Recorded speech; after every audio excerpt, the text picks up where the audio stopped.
Good morning, I'm Taylor Fife. The time is now 8:25. Authorities say 4 of 5 inmates were caught Saturday night, a day after their escape en route to a central Pennsylvania prison. The 5th man remains at large. Sheriff spokeswoman Erica Stewart said a pair of special sheriff's units caught the 4 men about 24 hours after they escaped, but they are not releasing further details on where or how the fugitives were caught. Stewart said Juan Lopez, Jorge Lopez Diaz, Jake Schilling, Richard Reed, and Pete Schaefer, all of Madeira Township, were back in custody. But authorities around the state are still looking for the 5th escapee, Frank Soltesz.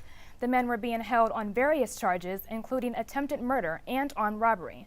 But they escaped on Friday after overcoming the driver of a prison transport vehicle, taking them to the state penitentiary in Carlisle. The driver of that vehicle is still in the hospital in critical condition after sustaining multiple blunt force head injuries. Authorities are asking anyone with information about the remaining fugitive to contact state police. Firefighters responded to a fire at a church in Martinsville that broke out around 4:30 this morning. It happened at Calvary Episcopal Church on 5th Avenue, and the fire caused extensive damage to the church's vestibule and some water and smoke damage to the main altar. Investigators say lit candles sparked that blaze. No one was seriously injured, but one firefighter did suffer minor injuries when he slipped on some rubble at the scene.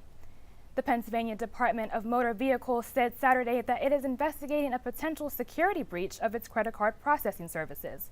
But officials said the agency had no immediate evidence that its computer system had been hacked. The DMV was alerted by law enforcement officials about the possible breach and said it has heightened monitoring of all of its web traffic and credit card transactions. In a prepared statement, the agency said it is also in contact with credit card companies and the vendor who processes its online transactions. The potentially compromised information includes credit card numbers, expiration dates, and 3-digit security codes printed on the back. But the DMV said it remained unclear if other sensitive information, such as driver's license or social security numbers, was also taken. The potentially problematic transactions were believed to have been made between August 2, 2013 and January 31st of this year. And in our entertainment report, after 15 seasons, American Idol is fast approaching its series finale. The producers announced this season's cast will not be touring the country, but the singers are still making the most of their final moments in the spotlight. Last night was hometown week on Idol, and that meant emotional reunions with friends and families who visited the set. The contestants wowed their supporters and the judges with power-packed performances, but it was frontrunner LaPortia Renee who stole the show with her rendition of the Oscar-winning anthem from the movie Selma. Idol producers haven't yet released the finale's lineup of special guest performers, but word on the street says most recent Idol winner Scott McCreery will not be there because he is embroiled in a lawsuit with producers over his American Idol contract. And in sports, not a great weekend in our region for college football fans.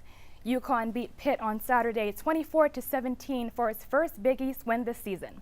Penn State lost to the University of Nebraska Cornhuskers 32-23, and West Virginia fell to Oklahoma State 55-34. Right now, we have your morning traffic update. Not too bad out there at the moment, but expect delays on the Parkway West inbound. PennDOT is reporting a disabled vehicle in the left lane right before the Parkway Center Mall exit.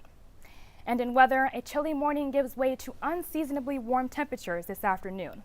Expect a high of 55 degrees, and then get ready for rapidly falling temperatures and even a light dusting of snow this evening. No significant accumulations to look forward to, but it may make your late night travels a little slick.